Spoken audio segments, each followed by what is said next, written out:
Kikiam na sa dangato ang lutuon guys for today's video with sausawan. So muna ang unang higayon day guys nga maghimo ta aning ato ang kikiam. Kay lagi nag-crave man ta ani ron so munang magama gyud ta. So mo din ang ato ang mga ingredients nga gamit sa paghimo ani ato ang kikiam. So nigamit lang ko diri ko sa kalata sa tuna and then akuha siyang gidugmok diha og taman.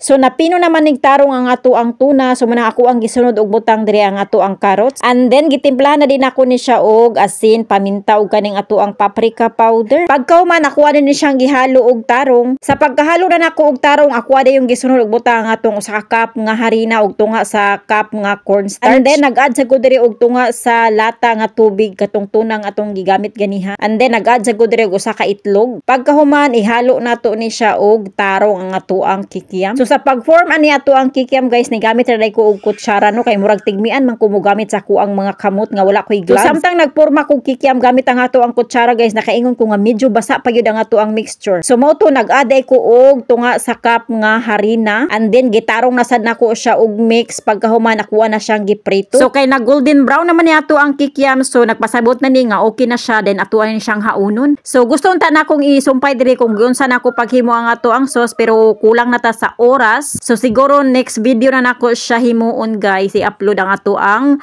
paghimo sa ato ang kikiam nga sausawa. So ug maura to siya guys. Thank you for watching. Bye-bye.